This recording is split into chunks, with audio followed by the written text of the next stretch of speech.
Welcome along to Life Off the Stage with me, Richard Beauvoisin. Now, this is a very special episode, not our normal Ciroc teachers on this occasion, but somebody who you might know for something slightly different. Anyway, let's get on with it. Episode 6.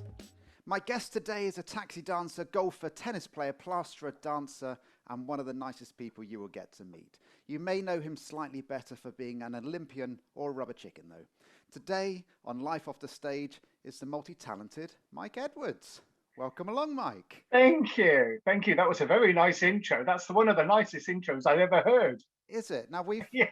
known each other a while, and it's quite interesting that when I spoke to you about doing this, I was saying to you, we were on the golf course, and I was saying, what questions do you want me to ask? What questions don't you want me to ask? And how many times have you been interviewed over the years? And you've come up with thousands.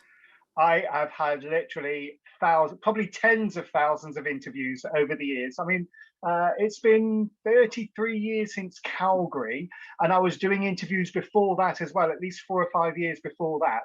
So I have been interviewed for probably 40 years or more. Wow. And and I don't think there is a single question that I've never been asked. There are questions that I like to be asked, and there are questions, more importantly, that I do not like to be asked. So okay. Now, I know we've had that conversation, and I'll be honest with you, I haven't made any notes about which ones you didn't want to be asked. So, yeah, we'll see if we get down to that point. But importantly, as I say at the beginning of all of these interviews, I have to internet stalk my guests. Okay, now for yourself, it was slightly different. Okay, but if you type in Mike Edwards, okay, then you get these 4 people first coming up: an English cellist, a footballer, an American footballer, or a high jumper. If you type in Michael Edwards, you get a different footballer, a Liverpool footballer, sporting director, an American actor, or a barrister. And you're none of those people. Obviously, if you type in Eddie the Eagle, you get something slightly different. But you as a person, we don't actually get that much online about, which I thought was fascinating. Yes. In fact, the only Michael Edwards I know was chairman of British Leyland, and that's going back 40 years or so. No, there's many more. He's well down the list now. Oh my word, he was top of my list back then. I thought there's another Michael Edwards, but I don't know. I don't meet many. No, mind you, I don't meet many Eddie Edwards as well. There are a few. I think there's an Eddie Edwards tennis player. Yep. So, but other than that, I'm not quite sure. So, but of course, Eddie is my nickname rather than my real name. So. It is, yeah. Where did that come from then? I'm going to do the classic question. Yeah, that's number 5 in the top 100 questions. Say, have you got that actual list? Yes. Yeah. Eddie comes from Edwards. When I was born Michael Edwards, and then when I went to infant school, all my friends at infant school used to call me Ed because of Edwards. And then Ed went to Eddie. So I've always been known as Ed or Eddie. And then when I started skiing, I used Eddie Edwards rather than Michael Edwards. And I'm so glad I did, because then Eagle was great for Eddie the Eagle, whereas Michael, what can you think about Michael? So yeah, I'm glad I kept my nickname. And so people know me as Ed, or people know me as Mike. It's quite strange. When I first met you, I was like, obviously I knew who you were and all of that, and it must be very strange for you being in the dancing environment, which is obviously how I know you, for people to be looking at you and going, oh, it's him still. I don't know if you ever still feel that ever when you go to a new venue or something like that. That is one of the worst questions I get asked is, do I get recognized a lot or things like that? And I don't know, because I don't look for it. No. But people are... quite open, and they say, oh, you look familiar and things. But if people ask me my name, if I'm dancing, I'll always say Michael, because I'm doing my own thing. This is my personal thing that I like to do as Michael, where, it's not my kind of work as Eddie Edwards or Eddie the Eagle.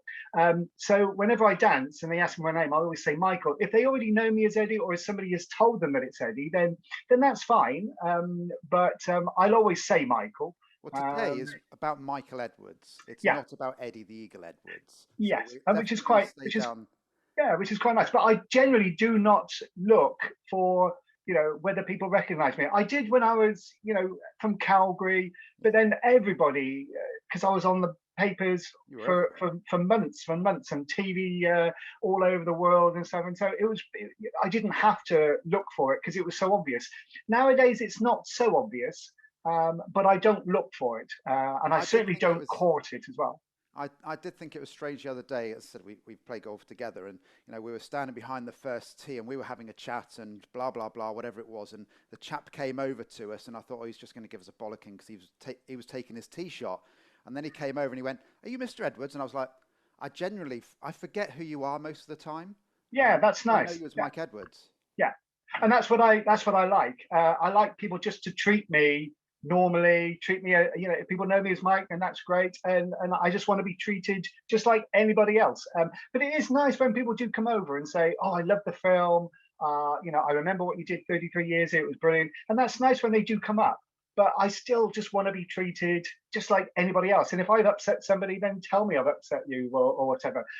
You don't need to put on any airs and graces or anything like that. Just treat me like any other normal person, and that's what I like.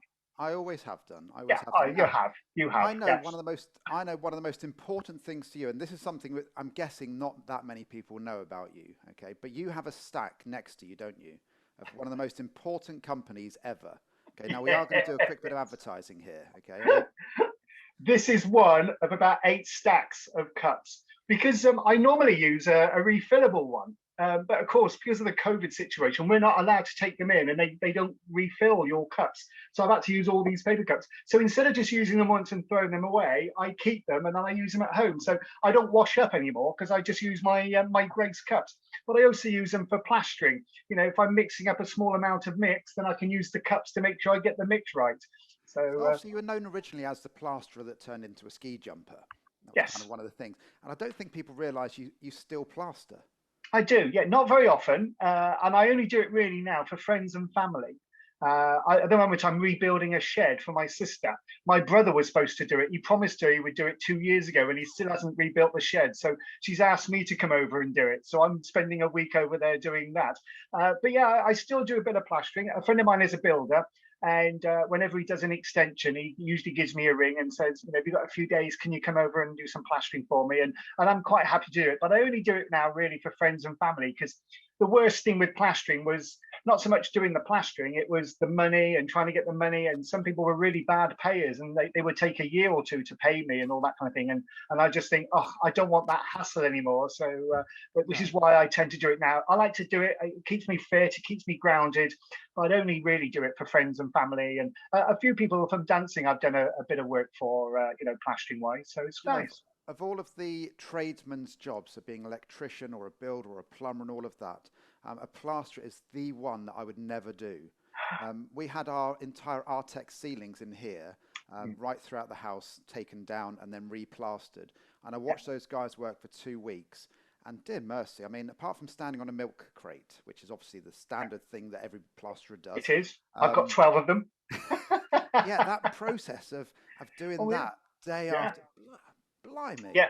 Yeah, ceilings are quite physical. The process of doing a ceiling, and probably 90% of my work was plastering over old Artex ceilings, which is not nice at all. But luckily enough, my house, I just ripped all the ceilings down anyway, and then reboarded them and skimmed them. So, but yeah, plastering is quite nice. I had the scenario in our house that they quoted for it, and then they came to actually do the job, and they were expecting just to knock the tops off and then replaster over the top. Yeah. And they went to knock the tops off, and it had never set, so it crumbled like sand. Ah, and then had to take the whole lot down. Yes. And I've never seen such a mess ever. We had to clear every room out, put Yeah. it Yeah. back. Whenever I do plastering over an old wall or ceiling that's been painted or artexed, I always warn them that it might cost you this much, but it could very easily double, because once you start plastering, although the plaster will stick to the paint or the Artex, the moisture goes through and then it pulls it all off the wall. Yep. And it blisters and it looks horrible, and you have to take it all off and start again. So it's never, a straightforward job with plastering, unless you rip the ceilings down, reboard them and skim them completely. You get a much nicer job as well. Well, you never know. After this, you may get an influx of people saying, "I need a plasterer. Can you help me out?" Yes.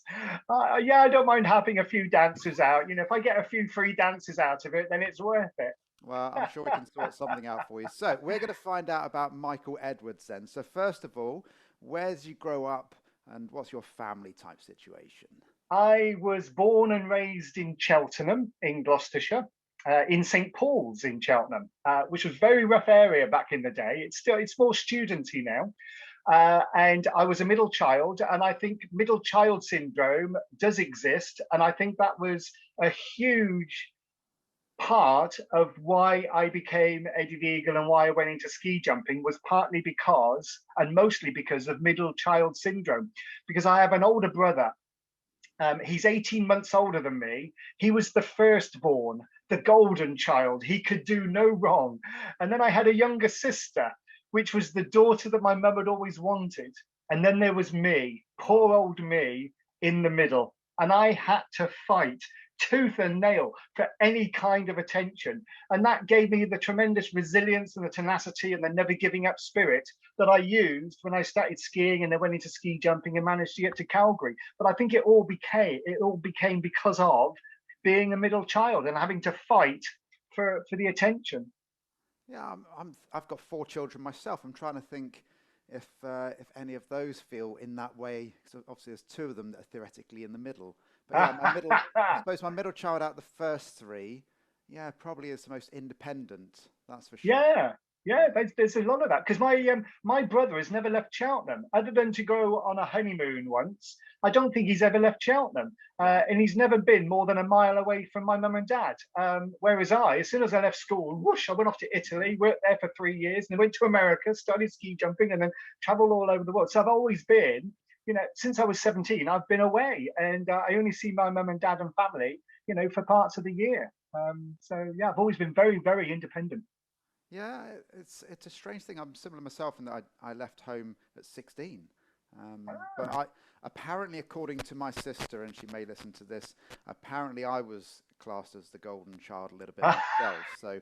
Um, so yeah, I don't know if that is the case or not, but yeah, my sister is an amazing person. She really is. Ah, Uh, bless. I mean, I do love my brother, but we always fought every day. I don't think we went a single day without fighting. And of course, even if it was just a play fight would turn into an actual fight, and one of us would get hurt. Normally, it would be me, but occasionally I would get one over my brother. And yeah, we were always fighting. So, but I do love him to bits. But we only see each other probably twice a year. In fact, I'm seeing him this weekend because it's his birthday. So, and that's usually when I see him. I go over there on his birthday and say hello, and then I don't see him then for the rest of the year. But I still love my brother and my sister, of course. yeah, it's always difficult. Certainly over the last 16 months we've been living, is family can be quite important, and seeing them can be challenging sometimes for everybody as well. So. Yeah. Every family is different. As I say, you can choose your friends, but you can't choose your family. So there are some people who wouldn't dream of meeting the rest of their family ever. But yeah, I still like to see my family, but I don't need them with me. I don't because I travel all over the way, travel a lot. I don't feel that need to be in contact with them all the time. Sometimes I could go 6 months without texting or speaking to either my brother or my sister. Okay. But it doesn't mean that I don't think of them. It's just that I don't need that constant Yeah. Yeah, there are some friends, aren't there, that I've got ex-RAF friends that when I see them, even if we haven't seen each other for 4 or 5 years, it doesn't matter. You just pick up where you left off. exactly. Yeah. And they are, for me, the true friends. Yes. You don't have to Yes. work hard at those ones. No, you can just you meet up and it's like you've never been away and you can Yeah, almost carry on talking about when you last met and carry on the conversation. And yeah. I like that. It's normal, it's natural, it's really nice. And Yeah. so you've got brother and sister. Children-wise, what have you got? I've got 2 girls. Ottilie is 17, same day as my brother's birthday. So she'll be 17, and I've got Honey who's 14. Challenging ages. They are challenging. I hardly ever see them now, but that's expected as teenagers. I'd expect them because I was like that. From sort of 13, 14, being with your mum and dad was embarrassing. And so, and because I don't, they only live in the next village, but I don't really see them that often. But I'm always open for, talking to them, meeting them for coffee if they want, and open to messages and all that kind of stuff. But I leave it up to them. If they want to contact me, then they do so. So. Yeah, I have the pleasure of with my son that I can message him, and then it might take him a week to get back to me. Yes. On the other hand, he's not a sporty type person, and he messaged me the other night, bless his cotton socks, saying, "Did you watch the England game, as in the Euro final?" And I'm like, because he said, "I don't want to spoil it for you if you haven't watched it yet." And I was like, "You watched the football?" He's like, "Yeah, and I actually really quite enjoyed it." And I said, "Yeah, it was a really good game and all of that." And he said, I don't think I'd be that interested if it didn't have anything riding on it." And I said, "Yeah, I'll be honest with you, watching Burnley v Fulham doesn't quite have the same amount of passion about it." No, no. No, I don't usually watch football myself. I mean, I support Liverpool, but I couldn't tell you who plays for Liverpool. And I haven't watched a Liverpool game for about 2 years. But I did get into the England. I was really behind the England team, and especially when they played Scotland, because there's always that grudge thing about Yeah, England and Scotland. And then of course, when we played Germany, we've always had that grudge match against Germany. And I really got into the England. I was right behind it, and it was brilliant when we got to the final. And it didn't matter whether we won or lost. I yeah, thought just getting to the final was just a fantastic, and I thought they did fantastic. And they're an exciting team to watch. I think yeah, they're the most exciting England team I've seen for decades. And yep. so I'm really looking forward to the World Cup next year and getting right behind the England team. I think they did brilliantly. Yeah, no, I think we can all be very proud of everything they did, and let's remember they didn't lose in the final. I know they lost on penalties, but they Yes. didn't actually lose the game. Yeah. Yeah. So yeah, I think they did brilliantly. I was brilliant. Yeah. And we've got So you have such exciting players. so you have travelled all over the world. Yes, You had mostly one mostly place to cold live. winter, mostly winter snow countries, but I have been to a few warm ones as well. So if you had one place to live, where would it be? Or to visit, I should say, not to live. Oh, well, Just one. just I think I would like to live in somewhere like Austria or Germany, only because I love the snow. I can go skiing, I can go ski jumping, and things like that. But I loved Barbados when I went to Barbados. I've been there about 8 times, and I love it there. But I don't like the heat too much. I don't mind a bit of heat, but it gets too stifling. And I like the cold weather. I really love the cold weather. New Zealand I loved as well because you can go skiing in the morning and sit on the beach in the afternoon, which I quite like that. That's the best of both worlds, really. Yeah. Ski in the morning and beach in the afternoon. I thought that would be a perfect life. So It's a very bizarre scenario in New Zealand, isn't it? They have such variable weather in such a they small amount of do. space. Um, Yes, I was there in Christchurch taking part in the ski festival. It was back in about 90, I think it was about 96, 97. And we had to jump out of the fourth floor window of a hotel and come down a ski jump and then off. And we were doing tricks and things. And there was a couple of thousand people in the park right by the jump and, watching. And yeah, we were doing a bit of a ski jump display. And it was great fun. And I loved New Zealand. I was there for about 2.5, 3 weeks, and right. I thought I could live here. Yeah, It was lovely. Yeah. that's very good. Now, just you mentioning Austria reminded me of one of the most daring things that I've done. Okay, and one of the most daring things that I've done is they had a flume. We were skiing over in Austria, and they had a flume in the local leisure centre. And I love flumes. Okay, and you've got the normal flume where you're either laying on your front, you go forwards, you go backwards, whatever it may be, and they're great, and you get some really quick ones.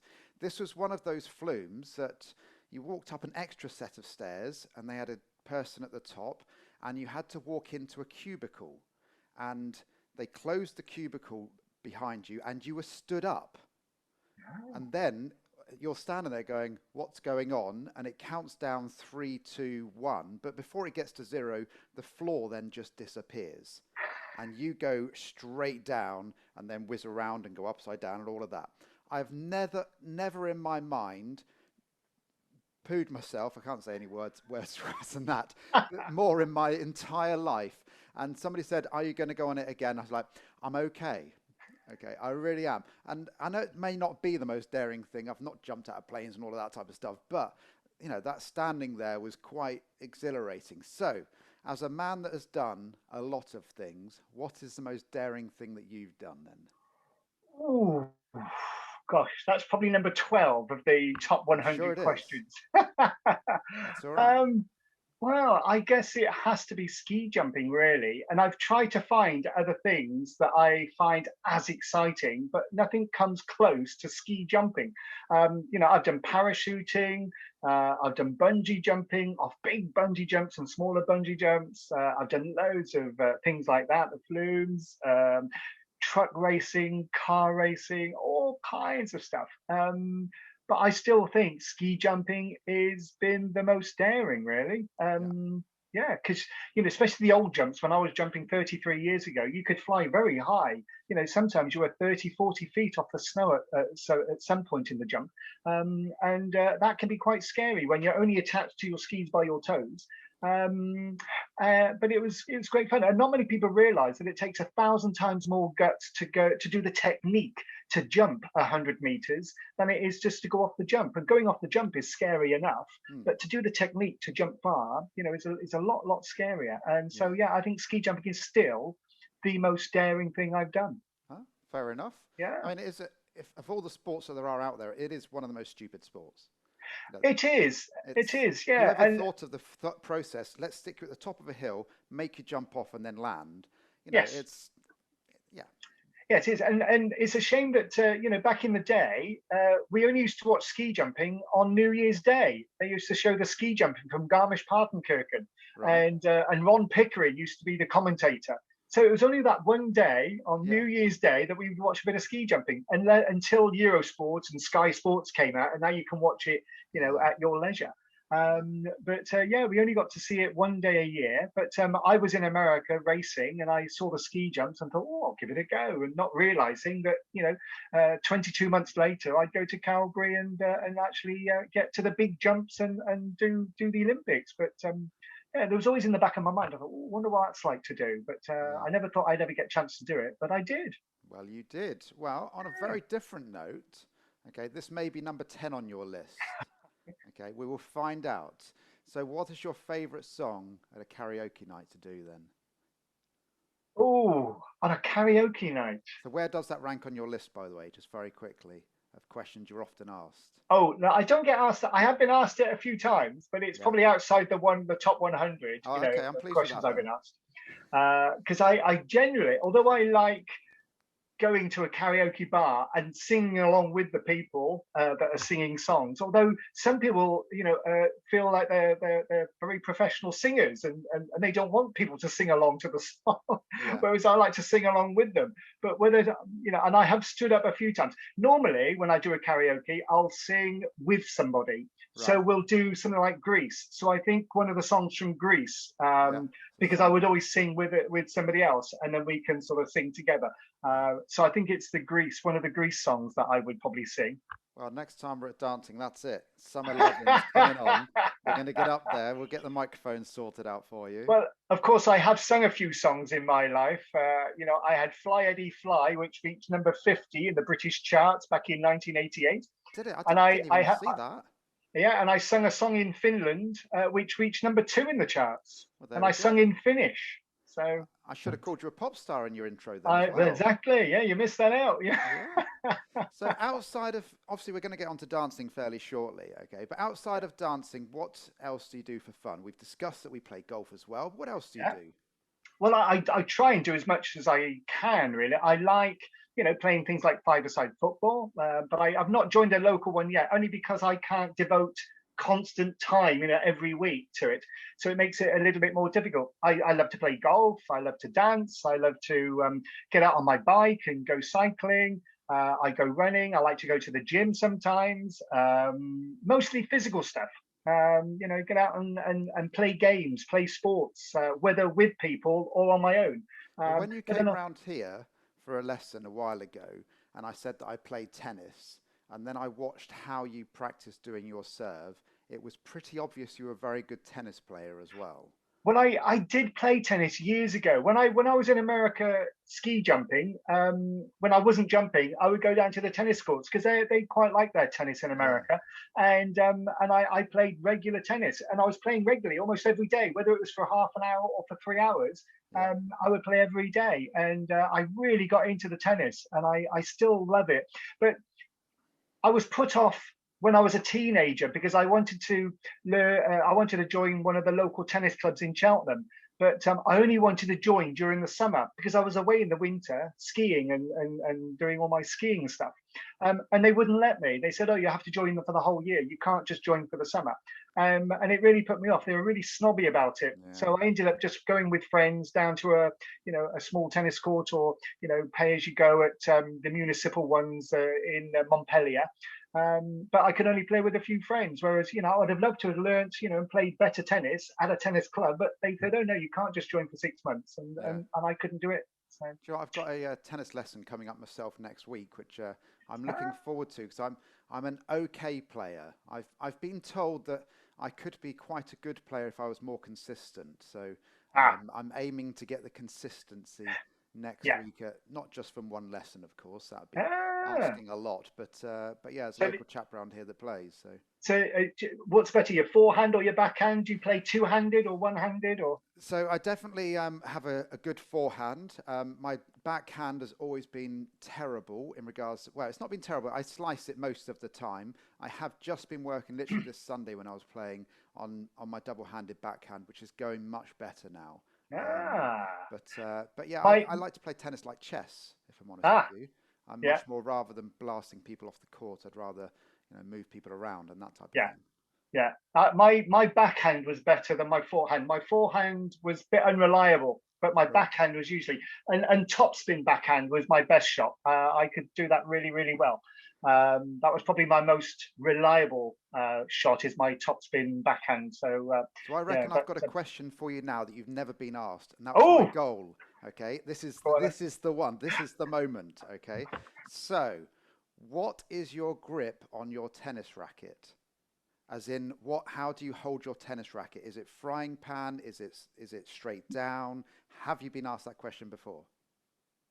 Yes, I have been asked Ah, before on a Connor's tennis oh, court, because okay, that's the only time I'm asked, really. but Um, not in an interview. but not in an interview, no. But on a tennis court, Yeah. it's So if you're holding the tennis frying racket pan. out like this, Yeah, okay, just a where fan. is the racket? Is it that way? Is it flat? How is it? That way. That way, which is the Yes, old way of doing it. yes. Yeah, Well, yes, it's well, I call it the traditional way of doing it. yes. So yeah, it was, it used to be that you held it like that, which is how a few tennis players still do. Most of them hold it like that, sorry, that way round, slightly Yeah. backwards.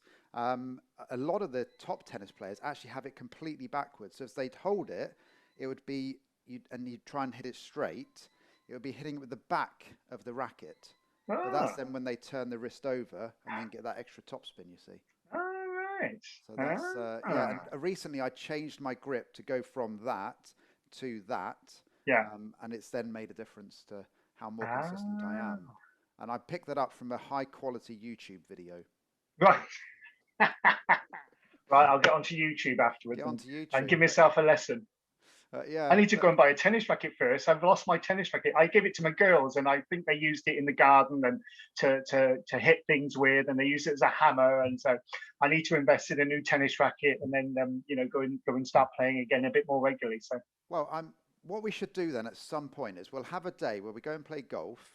yeah. Okay, we'll then have a game of tennis, and then I play football every Friday at the local school, All which is right. five-side and AstroTurf, and you're welcome to come along to that. Oh, thank you So very we'll much. have a day of sport. We'll arrange Yes. it in the next few weeks, And then a day of rest the next day. and I'll probably be and then flat on not my back. walking for 3 days. Yes, Yeah, that's right. And not being able to absolutely. dance. But yeah, no, that'd be good. That'd be good. We've got a local court we play up here as well, and Ah, yeah, that'd be a fun day. That'd be a knackering day. yes. It would be a Yeah. fun day. But I found a Yeah. question you've not been asked. I know. My life is complete. That was very specific. It was, yeah, it was very specific. Yeah, what's the position of the record? Anyway, Yes, no. moving swiftly on. One that you have been asked, no doubt, a number of times. Then is your favourite dinner guests. Of course, I'm there as well. That's an obvious. That goes without saying. That We'll just goes take that out without of the saying. equation. The present company expected 4 dinner guests. Who are they? They can be dead or alive. Dead or alive? Yeah. Churchill. Okay. I think he'd be quite interesting to talk to. Um, Thatcher, Maggie Thatcher. I think she'd be quite interesting to talk to. Ooh, Jennifer Aniston, She's not. You're just not worried because about talking to she's. her, are you? I'm not. I wouldn't mind, a bit of close hold dancing with her.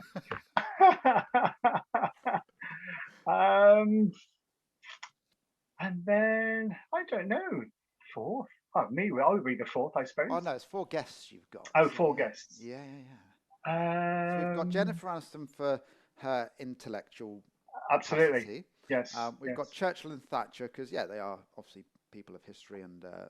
yeah, they would have a Yeah. lot of stories, that's for sure. They would. Yeah. And I've never. Ingemar Stenmark. He was my childhood idol Right. because I used to watch Ski Sunday, and he used to win all the World Cups in slalom and giant slalom. He dominated the sport, and I met him in Rome. I was doing a pro celebrity golf tournament, and he came along, and he's such the quietest, unassuming guy you could ever meet. And I thought, oh my God, I just worshipped. I told him I worshipped you when I was a kid, watching Ski Sunday every week during the winter religiously, and to watch him ski was just amazing. So yeah, I'd like to chat about skiing with Ingemar Stenmark. And they always say you should never meet your heroes because they can often disappoint. They often do, apparently. Yeah. Yes, I've been told that a few times, and yes, luckily enough, I haven't disappointed anybody, which is lovely. I was going to say I've known I've mentioned a few times that we know each other and they said, oh, what's he like as a person, like as in your intro, he's a really lovely all round person. And you said no, he's a bastard. I'm sure you've never. I might have to bleep that bit out. That'd be fine. But yeah, I'm sure you've never disappointed anybody. I try not to. What's really interesting is you are always you, and that Yes. I find really interesting as well. Well, that's why it's. I think it's easier for me in some respects, in that I don't pretend to be anybody else. People loved me for who I was at Calgary, and I was just me. And so that's what people expect, and that's what I give them. So I don't need to be anything other than who I am and what I am. And most of the time, 99.9% of the time, people are lovely. There are a few who said, "Oh, you shouldn't have gone to the Olympics, and you're not an athlete," and that's fine. Everybody's entitled to their opinion, but it doesn't upset me. No. I just have a chat to them and say, "Well, yeah, that's okay," and I can understand, but I was just doing the best I could with what I had, which wasn't much, and yeah, that's their opinion. That's fine. So. Yeah, I mean, there are always going to be the wonderful world of trolls, and absolutely, sometimes it's best not to read the comments. Yeah. There's a number of things that I'm dealing with at the moment that are quite controversial, and you read everybody's comments, and you're just like, and it's quite draining. Yes. So yeah, I think I'm just going to make my own mind up. And yeah, I think that's probably one of the best reasons for my own happiness at the moment, is that I'm not on social media, and especially not on Twitter. And I just cannot be asked to read these tweets or tweet anything, because I'm just not interested. I'm happy doing what I'm doing, and if people are happy for me to do it, then that's great. If people don't like it, that's their opinion, but I don't want to hear it. And so yeah, and I think people can get so concerned about what other people are thinking and what other people are saying, and I don't care one way or the other. So no, you definitely are your own person, which I've always respected about it. So so we're now on to, so far we've done Michael Edwards. We are going to do a very quick bit of Eddie. Oh yeah. Literally 2 minutes there or thereabouts. Okay. So, and there's one question I'm going to ask you. Okay. So I've got listed down here a number of the things that you've done over the last 33 years. Righto. Okay? If you got it off Wikipedia, they might not all be true, but you never know. These ones are all true because right, okay. I know they are. Okay. So I've looked. Okay, so you're an Olympian. You've released a book. I didn't do the pop star one. Okay, you've had a film made about you. Okay, you did Let's Dance for Sports Relief, Splash, The Jump, and you were a rubber chicken in The Masked Dancer. Yes. Okay, and I knew it was you because I recognised your posture. Those legs, yes, those legs. Yes. As your dance teacher, I knew exactly which one you were. Okay, so which of those, if you had to repeat one of them, would you repeat? Splash. Splash. Go on then, tell me why. I loved doing splash. So explain what And Splash is for those that can't remember it, because it was. it was a celebrity reality show where celebrities were taught to springboard dive with Tom Daly, and you were given some training and then went into competitions, and you do the best dives that you can do, and I loved it. I'd never really dived before. I used to do a bit of trampolining when I was a teenager. That helped a lot. So I'd already done forward and backward rotations and things like that. So that was okay. But I'd never done much diving. And then I'd never seen a 10-meter board before. And to stand at the top of a 10-meter board and look down was pretty scary. I've done that once. It scared the. I literally Oh, crawled yeah. up to the edge and Yeah. Yeah. crawled back very quickly. That's right. And also, because you not only see the 10 meters to the water, but then the 5 meters to the bottom of the pool. So it's a long way down. And then I you're never. 6'5" stature as well. That's right. That's right. And you're only wearing swimming costumes. You're only wearing budgie smugglers, and you think, "Oh, this could hurt." You know, and it does hurt. Even if you do a good dive, it still hurts when you hit the water at 30 miles an hour. Yeah. But I never dreamt that I would have been doing the kind of dives that I was doing, and or even diving off the 10-meter board. So I really surprised myself and surprised a lot of other people. I thought it'd be great if I could just get to the final, but to actually win the show was brilliant. And it was because of Splash they then made the film, because I signed the deal to make the film 21 years ago. Okay. And I never thought of, after 10 years, I thought, well, the film will never be made. But then I did Splash, and that was the impetus then to make the film. So not only taking part in that show and doing much better than I ever thought I would and winning the show, and then it leading to actually making the film as well was just a bonus. But I would definitely do Splash all over again. So that's all in the past. Mm-hmm. And in the future, you've got all the traditional, let's call them traditional, but the Strictlys, the celebrities, the bread and butter stuff, all of those types of things. Are there any that you would like to do, any that you wouldn't do? I have never refused a job ever. Not because that I physically didn't think I could do it or anything. I've just not been able to do them because I've been too busy. My diary's been too full. But I would happily do any of those 3 shows: The Jungle, Dancing on Ice, Strictly. I would love to do them.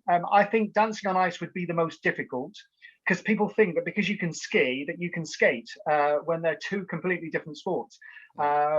So to learn to skate and to dance with a partner as well, I think that would be by far the most difficult and the most dangerous to do, for hurting yourself.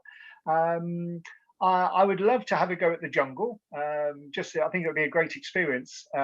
Being in a jungle with 14 or other celebrities, some of which I may not get on with very well, but it'll be fun nonetheless. Would you have that moment? Because this is always the crucifying part, isn't it? When they turn up and you go, "Who is that?" I do that all the time. Because I'll just say what I think, and I turn up and they say, "Oh, you met so-and-so," and "Oh, what do you do?" "Oh, I was in this, that, and the other," because I have no idea. I don't watch much TV, so and especially nowadays with all the reality shows like Gogglebox and The Only Way Is Essex, and all those kind of things. I have no idea because I don't watch those shows. So and they get all these celebrities, and I haven't got a clue who they are. No. So it's very weird. I can imagine if you did any of those that you would do exceptionally well. Because for Strictly, for instance, we'll move on to dancing in a second, but obviously you've got some dance experience, which a lot of them wouldn't necessarily have. However, often it's much more difficult to correct something that's been done a long time, not to the standard they want it, rather than just teaching them from completely flat. And that's right. I said about your posture earlier, about maybe you might on the odd occasion poke your bottom out a little bit. That's right. I'm aware of that. I'm still aware of that now when I'm dancing. I thought, "Oh, am I sticking my bottom out?" But I think I'm still a bit of a one-trick pony at the moment, because I love my Ciroc and silk, and I would like to sort of start moving out to other types, other genres. A bit of ballroom, maybe a bit of salsa, and just broaden my knowledge and experience of other types of dance as well. And I think that will help my Ciroc as well, and because I can introduce those influences into the Ciroc and silk. But I do love my silk as well. I love the the music, and you can do what the music wants you to do, and you can be more expressive, more musicality. Because I really want to get into the musicality side. Because when one of the last workshops we did about musicality, and we say, you know, people just move from one side to the other, and I used to do that for so long, and now I'm really getting into musicality. I don't like to just keep moving one, you know, backwards and forwards. I like to put more into it, and so yeah, you never stop learning really with dance. I love it. No, I mean, I often say that when you very first learn to dance, is that you learn moves, and your move repertoire goes up and up and up, Yes. and then all of a sudden you think, "What's that noise in the background?" And then you find out that's the music, and then you think, "Oh, I must put some musicality in." And what happens as soon as you start to put some musicality in, your move repertoire drops like a Yes. stone, and then you get better and better at musicality, and then eventually you bring your move repertoire into it, and that's when you become the ultimate dancer. That's the theory Ah, anyway. It just takes yes. 20 years to get there. Yes. It does take Definitely. a while. But yeah, doing the musicality is for me everything. Yes. That's, you know, having the connection to the music is what it's all about. Yes. So when did you start dancing, and how long have you been dancing for then? I started Rock. Well, actually, I did a bit of dancing when I was a teenager. Me What and a type of neighbour. dancing? Hmm? What type of dancing? It was disco dancing, Okay. and it was real, you know, what was that? Saturday Night Yeah, Fever yeah. type stuff. Sort of doing this. For the benefit of Um, the tape, Mike has just been demonstrating some Saturday night dancing. so we went to a couple of lessons of disco dancing, which was great fun. But then I didn't start dancing until about 20 years ago. And I just retired from ski jumping. I went for the 98 Olympics. And although I'd reached the qualification, the British Ski Federation refused to send me to Nagano in 1998. So then I retired at the beginning of 98. And I went back to live at home in Cheltenham with my mum and dad while I decided what I was going to do. And then I decided to go back into education and do you know, GCSEs, A level, and then do a law degree. But I was going to the gym, and one of the ladies in the reception said, "Oh, you should come dancing." And I came along to Cheltenham at the pump rooms Yeah. and went to Ciroc there, and it was amazing. There was like 300-400 people in the room, all in lines, and they were dancing away, and it was brilliant. But I did struggle at the beginning because, you know, men lead, or traditionally men lead. And of course, you only learn 3 or 4 moves in that beginner's lesson. And then I thought, oh, and I was also very shy about asking a woman to dance. Yeah. But the taxi dancers were great, and they would grab me on the dance floor, and I would learn those moves. But it wasn't until I started going twice a week, then I really started to remember moves, because, you know, leaving it one week after another, it was really difficult because I couldn't remember what I did the week before. But Yeah. when I started going twice a week, that made a huge difference. And then I got better and better, learned more and more moves, and then I did it for about 3 years. And then I met my wife, got married, had kids, stopped dancing for about 11 to 13 years. And then when we separated about 5 years ago, I thought, oh, I want to go back dancing again. So I've been dancing again now for about 4 or 5 years. So about 8 years, but over 20 years. Yeah, So, and we've had many dances together, and again, for the benefit of the tape, Mike's a very good dancer. oh, For those thank you that very don't much. know, Oh, he's. thank you very much. I never consider myself to be a good dancer at all. Do you know, People there's do two. say I am, but I don't think I am. Well, I'll hopefully give you a fairly qualified opinion, I suppose, as a dance teacher, in regards that there's two types of dancing. There's how it looks and how it feels. Now, we may have mentioned your bottom on a couple of occasions, but the feeling when we dance with you is incredibly smooth. Ah, So yeah, you manage to transfer your body weight incredibly well, and therefore, from a follower's perspective, it feels like a great dance. oh, good. Um, Oh, that's. and And I think my life as an athlete, mhm, be a skier and a ski jumper, we're always either, you know, training a lot, but I also look at body mechanics and body awareness, balance, and that comes into a lot when you're dancing. So when you do a move, I know instinctively what I need to do because I'm fully aware of my body shape and things other than my bottom sticking out. we're still I working on think that. I think being an ex-athlete has helped a lot because I can pick up moves very, very quickly. Yeah, I had Um, the and same that's, regarding my golf lessons that I had in regards to my pro turned round and said, "Do this," and obviously being a professional dancer Yeah. myself. You know how to move your body and Yeah. control it. And he went, Yes. oh, you can do that straight away. And you're like, well, yeah, you Yeah. just need to do that. And Hmm. he said, obviously, being a dancer helps on that aspect. But yeah, it all kind of crosses over, doesn't it? Which is It fine. does. Strictly, for instance, the athletes are often very good because they've got the determination and the Yes. aptitude to actually do it properly.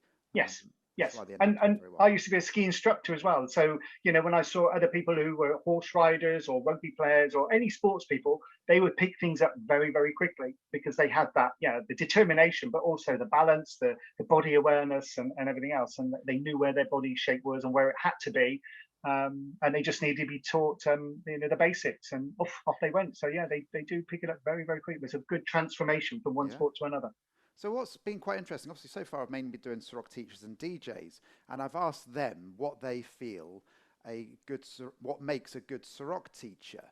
So I'm going to ask you from the taxi dancer floor perspective, what do you feel makes a great Ciroc teacher? I love what they call the KISS method. Keep it simple, stupid. Hmm. So I think what makes a good any teacher, whatever it is, whether it's dance or sport, is very simple instruction, very clear instruction, but also fun, making it fun. And I think that balance of both is great because you want to be entertained, but you're also learning something as well. And when you're laughing while you're learning and having fun while you're learning, it sinks in better and it stays in better. And so yeah, I think that makes a good dance teacher. So clear, precise, but fun too. Yeah, I think that absolutely nails it on the head. I certainly try and teach as technically correct as I can, Yes. whilst make it Yes. as much fun as I can. Yes. Um, so it's nice to hear that I try and do what you're doing. Whether I do it or not is Yes. another No. No. question. But No. No. You do very well, it's actually. Very good teacher. Yes. I always love doing it. So Well, yeah. I always love coming to the workshops. So yeah. Well, hopefully this is being recorded in July 2021. So hopefully it will be opening back up next week is the plan. Yeah. So But I do get very worried though when I dance with Zoe. I mean, do you? I just shake all over when I'm dancing with Zoe because I'm thinking, oh my God, she's so good. Oh, what if I step on her toe? Oh. If it helps, I sometimes feel the same way myself when I dance with her, and she's my wife. Um, yeah, do you know, we had a really good dance session last Friday in our studio, and for those that don't know, we've converted the garage to be a little dance studio. And we've got two pictures in there of us competing in 2009 and 2010, and yeah, one of the pictures is where we're in a very deep seducer, and it was actually a move that went wrong. Zoe lost balance, and I managed to catch her effectively. And they took a picture, and it's a great picture. Yeah. We tried to recreate it the other day, and it was quite challenging to recreate. It was just all awkward, but yeah, we Yeah. did manage to create it, but we didn't have quite the same sultry look on our face Ah. as we're doing it. Arr. But I like I if I've learned to move, but it doesn't seem to go well when I'm dancing with other ladies, I'll always go to Zoe and say, "Can I just try this move out?" And then she does it perfectly. She does what I want to do when I want her to do it. Yeah. And because I think, well, is it me or is it the lady I'm dancing with? But when I dance with Zoe, she said, "No, it's not you, it's them." And I think, oh, thankful for that. It's So that so I classic always thing, like isn't to it? dance with Zoe just to make sure that I'm doing the move correctly on my end, so that yeah. Oh, she'll like to hear that. It's Yeah. even somebody like Zoe, who, by the way, and I'm going to put it live on this podcast now, has said she will come on interview with me as well. I know Oh, that's going to be challenging for me. that is going to be worth watching. I know, and hopefully it'll be coming up in the not too distant future. But yeah, she has to do it now because I've said it live. Is that yeah, quite, we used to have that phrase of if it goes wrong, whose fault is it? And everybody used to scream Yes. out, it's the man's fault because he's the leader and all Yeah, of I that. always thought that too. Yeah, and we used to Yeah, scream it out loud, and then we wondered why we were always 30 women over because all the men yeah, are going, I haven't got a clue what I'm doing, and you're blaming me for it. yeah, Um, but yeah. yeah, I always say it's a partner dance, Hmm. so everybody's responsible for their part. Yes, So yeah. yes. So regarding, you've said about Silk, which is the chill out music, which is the slower end of things, which is about 100 beats per minute. If you had a choice of 100 beats per minute, 120 or 140 beats per minute, what would you choose to dance to? Probably 100 because I do like the slower. I like the silk. I can put more musicality into it. So yeah, I think the faster the beat, I'm more conscious of doing the move correctly, doing it smoothly to make sure that my dance partner is enjoying the dance as well. But it's a little bit more harder to put in a bit more musicality into it. So yeah. So I much prefer 100 beats a minute. Although, I can listen to a song because I've spoken to John Baker about it, and he's quite a good DJ. And he says, well, and he played one song that was 100 beats, but it still sounded really quick. And then he played another one, but it sounded really, really slow. So he said it's not always just the beat. So it was really interesting. But generally, yes, I prefer to dance to 100 beats, I think. Yeah, you've got different songs that have got different rhythms in them as well. Yes. So, for instance, Shape of You by Ed Sheeran, it's got more of a salsa beat to it. So although it is actually only 100 beats per minute there or thereabouts, it can actually feel sometimes quite a quick song. Yes. Yes, I find that quite difficult. That song quite difficult because sometimes I think, well, shall I dance to the beat? But the beat is quite slow. But then when I dance to the rhythm and the melody, it's a really quick song. Yeah. But sometimes I just prefer that bit of quickness rather than the beat is a bit too, especially when the music's going fast and you're sort of dancing slow to it. It doesn't kind of look like. So then I switch to the melody then and dance to it. But yeah, I find that quite difficult to dance to that song. Well, my best tip for everybody, and I say this right across the board, is as a lead, the minute that you forget what moves you're doing and just simply listen to the music and let the music tell you what to do, that's when you become a good dancer. Oh, wow, one day. So that is, you are already a good dancer. It's, yeah. I wasn't fishing. And as you know, when you've been in lessons with me, I will never say anything, that I don't believe in. If somebody isn't doing it great, then I won't say they are doing it great, because otherwise that takes all credibility away from anything that I would ever say. As a teacher, you're put into a very trusted position that people are going to listen to what you're saying, take it on board and try and implement it. So it's a very responsible position. And there are different ways of saying it as well, isn't there? You can be still positive while you're saying you're not quite doing that right. If you try doing it this way instead, you might find it's a little bit smoother or a little bit better or a little bit more comfortable. And so there's sort of nicer ways of saying things rather than that was crap. As I say at the beginning of all the lessons that I do, time always goes by very quickly and I'm always very direct. But most people are still laughing whilst the lesson's going on. So I must do it in a reasonably good way, whatever way that is. But, keep doing what you're doing. You're doing it well. I will try. We're on to the music section. Okay, so I ask all my guests what their favourite track is to dance to listen to, and the most important one. Okay, so we've got your favourite track to dance to start with. Okay, so can you remember which one it is that you said? I think I said Thursdays by Jess Glynn.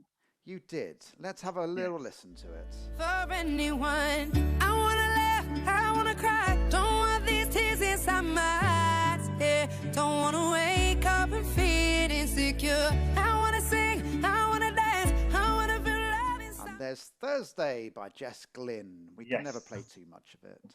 I know. I like a couple of hers. There's a couple of songs from Jess Glynn which I quite like to dance to, and that one especially as well. I like the words to it as well. It's a good song. So yeah, I do. I always try and get up quickly and dance to that one. I used that track yesterday in a lesson and saying that I think it's an incredible track.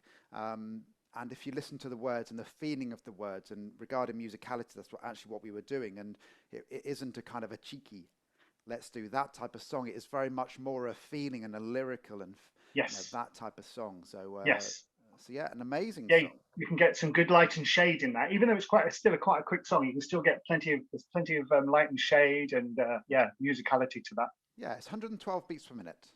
Oh, right. It's not that quick. No. I thought it was quicker. Yeah. So what would be your favourite song to listen to then? I say Lighthouse? Well, you did say that. You also said Hold Me While You Wait.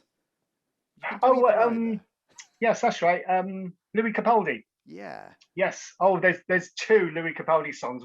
That's one of them, and there's another one as well. But I love Louis Capaldi at the moment. He does some great, and I love dancing to it as well, because we play at a lot of silk events, and I do like that one. But I like listening to it as well. Nice song. Let's have a little listen. Hold me while you wait. I wish that I was good enough.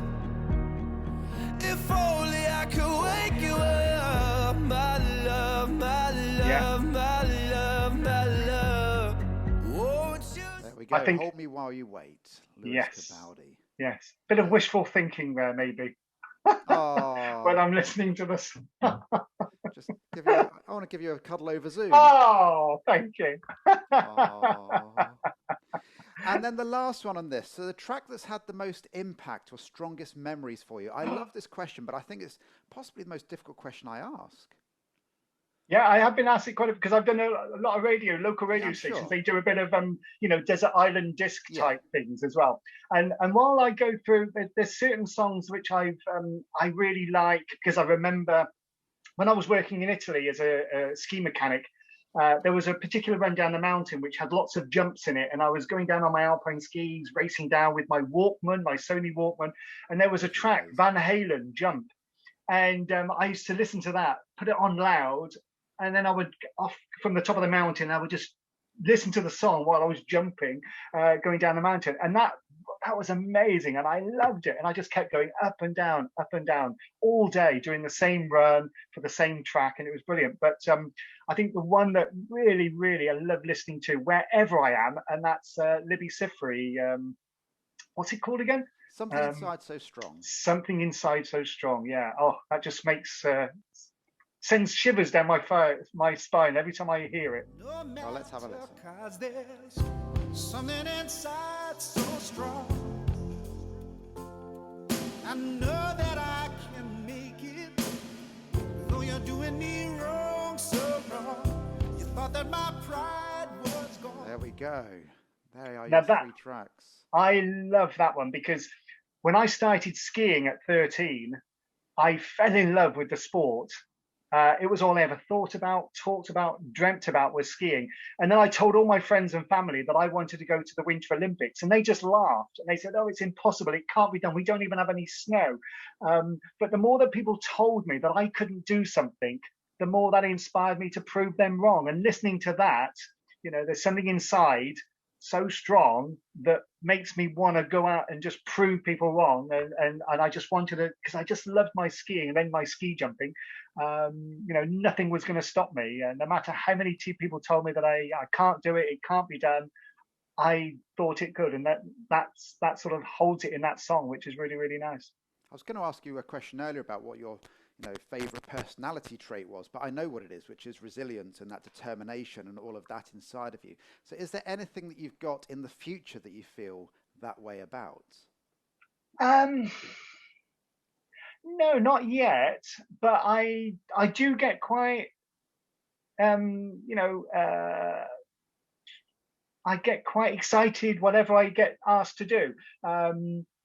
Because production companies come to me all the time and say, "Oh, we're thinking of putting a show together about this, that, and the other. Would you be prepared to do this, that, cliff diving, or bungee jumping, or going into the jungle for a month, with a machete or whatever?" And I think, yeah, that sounds like cool. That sounds quite good. And I go off and do it. So I've always been open to lots of different experiences, and never afraid to try them. And I've always been like that, and I think I always will be. So while there's nothing at the moment, there will be when somebody comes to me and says, "Oh, we're just putting a show together about this, that, and the other. Can you come and do this?" And then I'll attack it with vigor and give it my all. And that's what I like. But I like the flexibility so that I can do anything I want to do, which is why, I like doing my building work because I can down tools at any moment and go off to America or go off to Australia or go off to Europe to do this, that, and the other.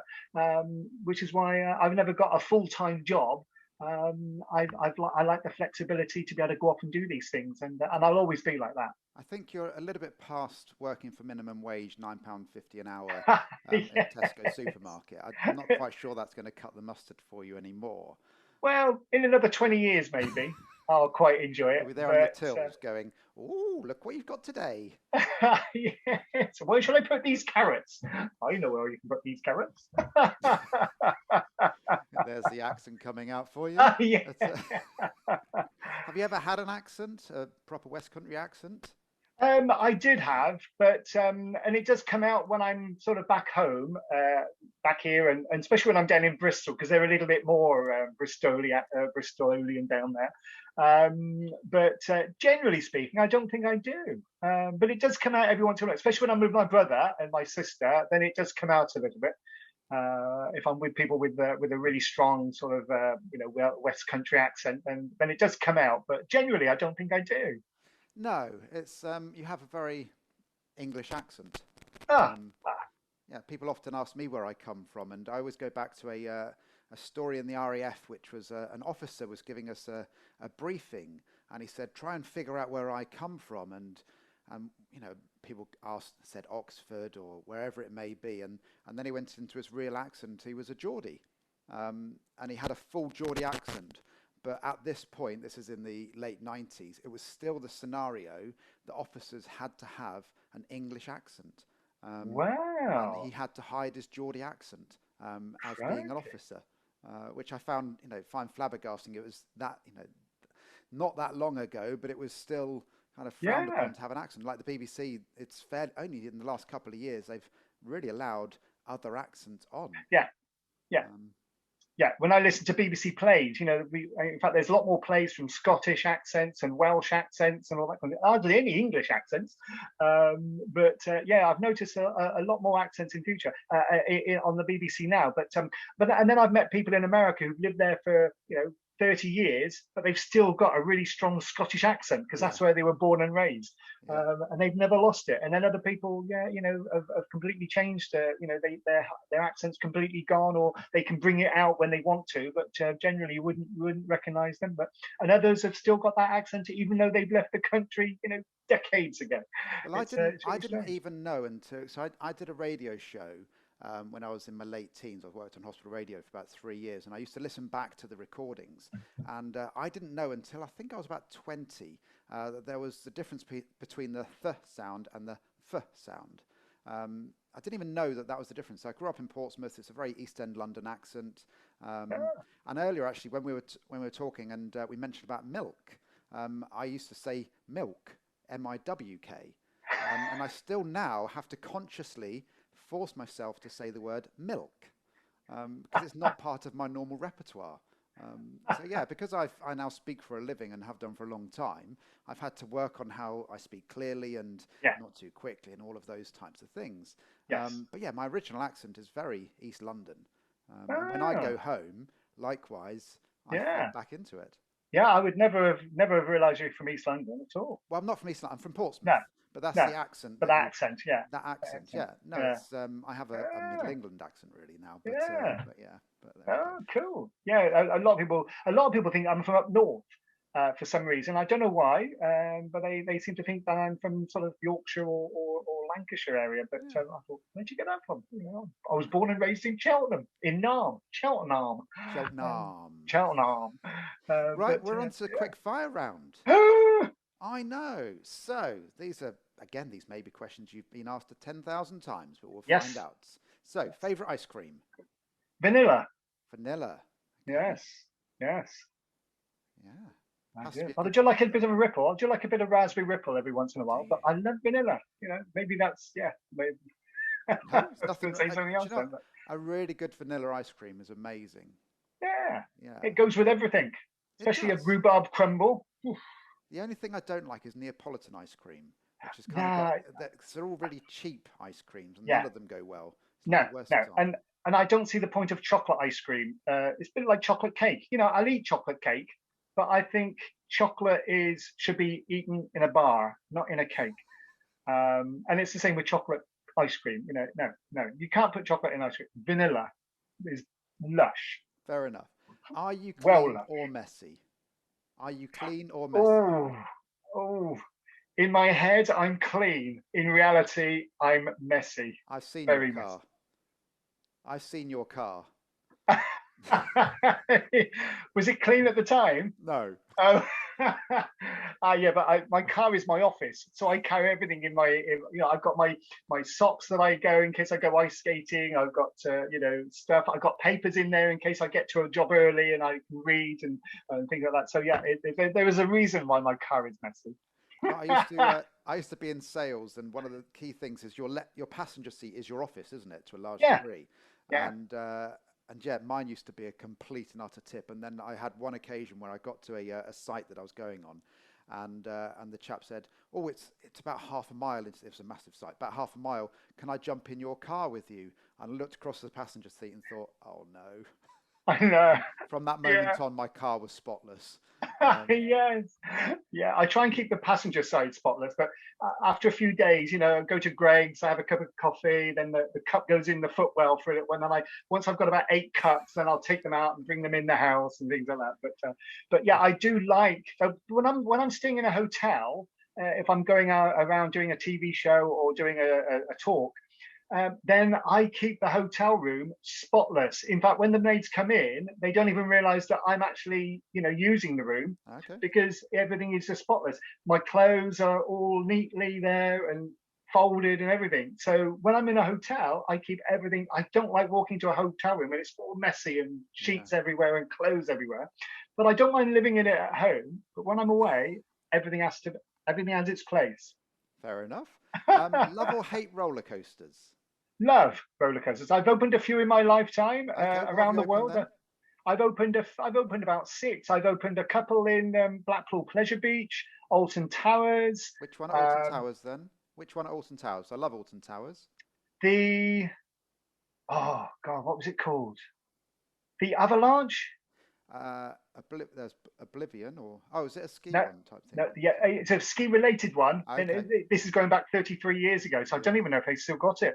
The Avalanche was in the Avalanche was in Blackpool Pleasure Beach. Okay. Because it's a bit like a bobsleigh track. So I opened that one. I can't remember what one was in Alton Towers, because we opened it at 8 o'clock in the morning. Then I had to get into a helicopter and they flew me down to London to Hyde Park, because I was opening a sports centre or a sports shop in Oxford Street. But I can't remember the name of the fun ride that I opened in Alton Towers.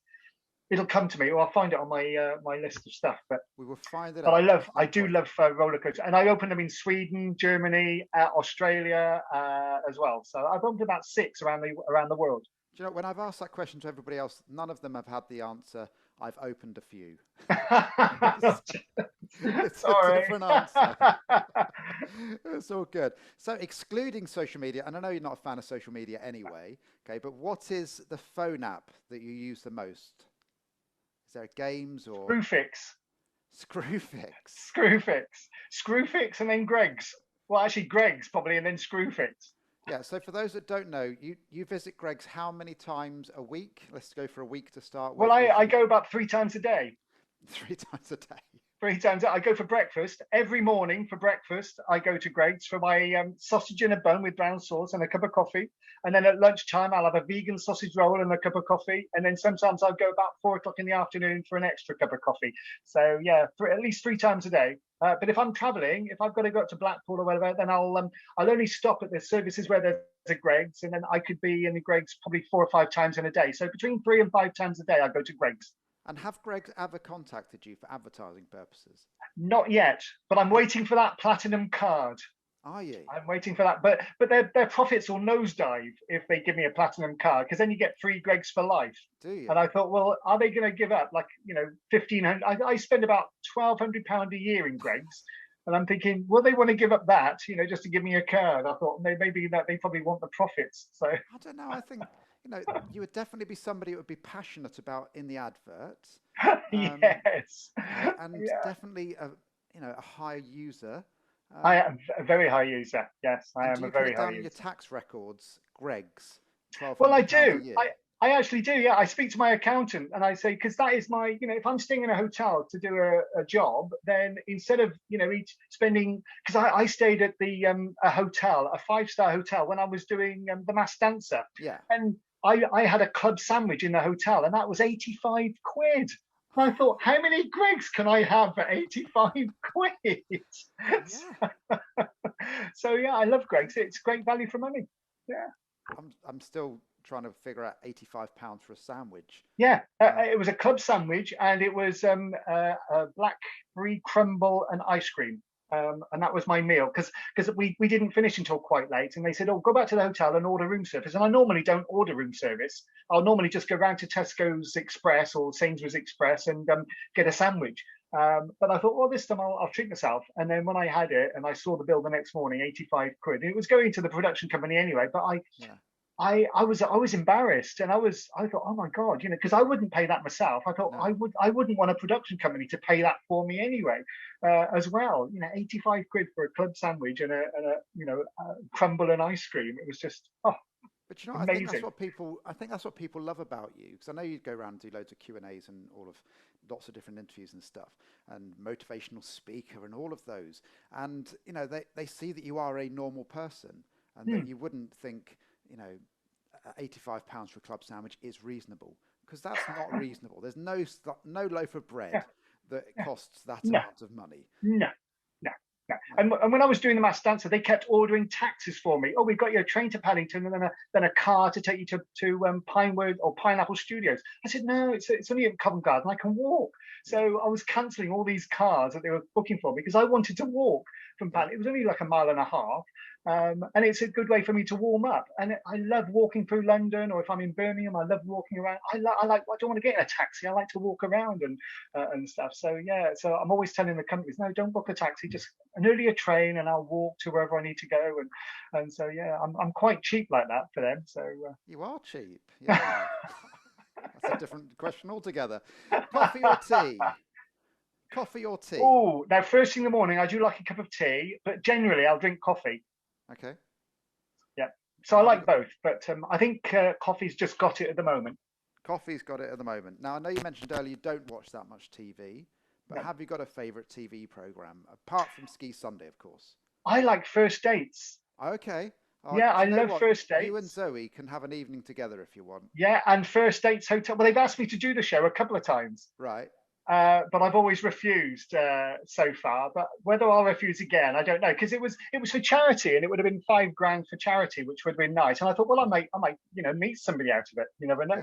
Yeah. But I do love the show, and one of these days, if they ask me, I think, well, yeah, why not? I'll do it and see what happens. They've asked me to do first dates and first dates hotel, but I've Okay. refused both of them so far. But one of these days, I will do it. But yeah, they're my favourite shows. And then after that, it's things like Grand Designs. I like Grand Designs because of the building side. I'm always into that kind of thing as well. So Yeah. No, as I say, Zoe loves all of those. What's it? Say yes to the dress. When I look on our BT box, and it's got like 12% free, and I'm like, why have we got 12% free? And then you look at the recordings, and there's 142 recordings of Say Yes to the Dress. Blimey. And then First Dates Hotel has got about 40 recordings as well. yes, Blimey, yes. when is she actually ever going to watch these? Yeah, and I can never work it out. Sometimes it's obvious. Oh yeah, he's into her or she's into him or whatever. But most of the time, I cannot work it out at all. And they don't look as if they're enjoying the date. And then all of a sudden, I'll go on a second date. I thought, Yeah. my God, you look like you had a face like a slapped arse, and yet you're saying yes, I'll go on a second date. I have no idea. I cannot read women at all. So No, I can't read anyone, let alone women. And here's the last question for you then in our quick fire part. If you came back in your next life as an animal, which one would it be and why? oh, I think I'd come back as a cat. Oh, it's a popular answer, a cat. But Yeah. why? Yeah, because I like cats because they're independent. They'll let you stroke them if they want you to. If they don't, you'll get scratched or they'll walk away. They very minimal maintenance. I can go away for a week and the cat will be fine. If I had a dog, oh my God, it would be a nightmare trying to find somebody to look after the dog. Whereas a cat, yeah, it's fine. It will go and find somewhere to eat and sleep. It's fine. I was going to say, for your So lifestyle, it's definitely because you're obviously not always at home. that's So, right. And so I think it's sort of based on my sort of the way I am now. I think in my next life, yes, I think a cat would be just like me now, really. So yeah, I think I would come back as a cat, as long as it's yeah, I think a the nice worst answer, fluffy cat. I think the worst answer anyone could give would be a mosquito. We Yeah, had a very strange scenario last night in our yeah. bedroom. You know I when want to you're come back laying as a there, wasp. when you're laying there and you hear that zzz, like that, and you're like, oh no. And we turned the lights on and we got up, and I'll admit it, the mosquitoes didn't survive this experience, No. sadly. Okay, but we were there with tissues, there was two of them in the end, and we were there with tissues trying to catch these mosquitoes. And you know what? They were slippery. They would Yeah. just, every time we put the tissue towards them, they'd just go, and fly away Yeah. somewhere else. Oh yes. But, Oh yes. It's like the Kung Fu Kid, isn't it? With the yeah, that's it. Karate Kid trying to, catching the fly with this. Yeah, yes. that was a horrible experience, but there we go. Yeah, I Right, can't think of anybody wanting to come back as a mosquito. Oh, yeah. no, A I'm wasp, still maybe. waiting for that. A wasp, Yeah. mosquito. A wasp. Yeah, there's a Anything. few people I'd like to sting, but Well, we're not going down that route today. This has been a fun yeah, interview. yeah. Not one of those. Well, Mike, it genuinely has been an absolute pleasure. I'm so delighted I've managed to ask you a question that you've never been asked before after all your thousands of interviews. Yeah. Didn't think it was going to be relating to I what didn't grip you think have it on a was going to tennis be racket, possible. but I have done it. So my life is complete now. Oh, Um, well, I'm glad I could assist. you have done very much so. So, Mike Edwards, this has been your life off the stage. Thank you very much. Thank you.